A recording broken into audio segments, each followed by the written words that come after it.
Leak को लेकर CBI सूत्रों के हवाले से खबर है। एनटीए से पेपर के दोनों सेट लीक हुए थे।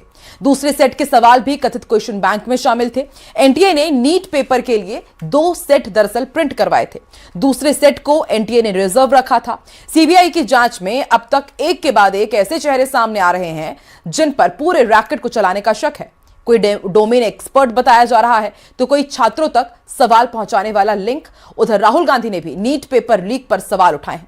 अब सवाल यही है कि आखिर इस पेपर लीक का असली मास्टरमाइंड है कौन और कितने लोग इस खेल में शामिल थे। देखिए स्पेशल रिपोर्ट।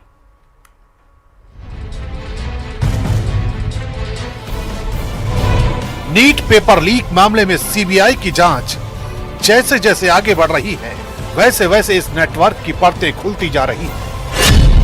अब तक की जांच में मनीषा पंधारे, मनीषा वाघमारे और प्रहलाद कुलकर्णी जैसे नाम सामने आए हैं। सीबीआई का दावा है कि यह किसी अकेले व्यक्ति का काम नहीं था, बल्कि कई लोगों की मिलीभगत से इस ऑर्गेनाइज्ड नेटवर्क को चलाया जा रहा था। जांच एजेंसी के मुताबिक पेपर तक पहुंच रखने वाले एक्सपर्ट, छात्रों तक सवाल पहुंचाने वाले बिचौलिए और स्पेशल क्लासेस चलाने वाले लोग आपस में जुड़े हुए थे। यही वजह है कि सीबीआई अब पेपर लीक नहीं बल्कि पूरे मास्टरमाइंड नेटवर्क की जांच कर रही है। एजेंसी को शक है कि इस रैकेट में भी और बड़े नाम सामने आ सकते हैं।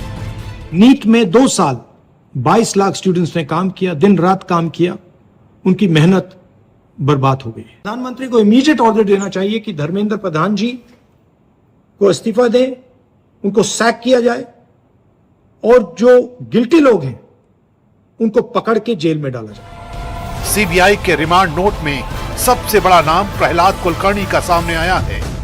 सीबीआई का कहना है कि इन क्लासेस में जो सवाल पढ़ाए गए उनमें से कई असली परीक्षा में आए। अब सवाल यही है, क्या कुलकर्णी सिर्फ एक एक्सपर्ट थे या पूरे नेटवर्क का दिमाग, और क्या मंधारे और वाघमारे सिर्फ कड़ी थी या इस नेटवर्क की अहम प्लानर। जांच एजेंसियों को शक है कि नीट पेपर लीक सिर्फ डिजिटल लीक नहीं था, बल्कि इसे एक संगठित ट्रेनिंग मॉडल की तरह चलाया गया। जांच में सामने आया है कि छात्रों को नोटबुक में सवाल लिखवाए गए, किताबों में मार्किंग करवाई गई और परीक्षा पैटर्न समझाया गया। यही वजह है कि सीबीआई अब उन सीक्रेट अड्डों की तलाश में जुटी है जहां ये स्पेशल क्लासेस चलती थी। एजेंसी को लगता है कि असली मास्टरमाइंड वही लोग हैं जिन्होंने पेपर तक पहुंच, पैसों का नेटवर्क और छात्रों की सप्लाई, तीनों को जोड़कर इस पूरे खेल को ऑपरेट किया।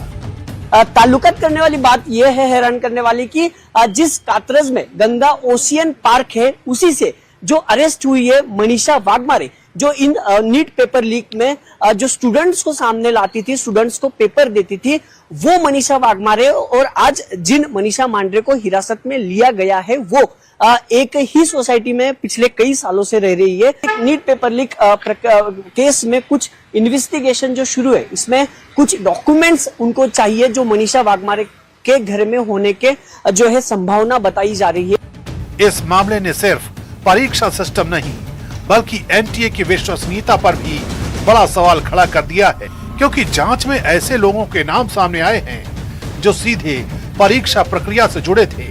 We have no knowledge about when she had gone to NTA for paper setting and everything, because NTA and she are directly in touch. So that is how I know the things. As per my knowledge, we have not been contacted by any authorities legally or by CBI or NTA or Ministry of Education. इसी दबाव के बीच अब NTA में नए अधिकारियों की नियुक्ति की गई है, जिनमें IRS अधिकारी आकाश जैन का नाम भी शामिल है। सरकार का दावा है कि एनटीए को और मजबूत और पारदर्शी बनाया जाएगा, लेकिन बड़ा सवाल अभी भी कायम है कि आखिर इतने संवेदनशील पेपर तक पहुंच कैसे मिली, कौन लोग इस नेटवर्क को चला रहे थे और क्या गिरफ्तार हुए आरोपी ही असली मास्टरमाइंड हैं या इनके पीछे अभी और भी बड़े चेहरे छिपे हैं।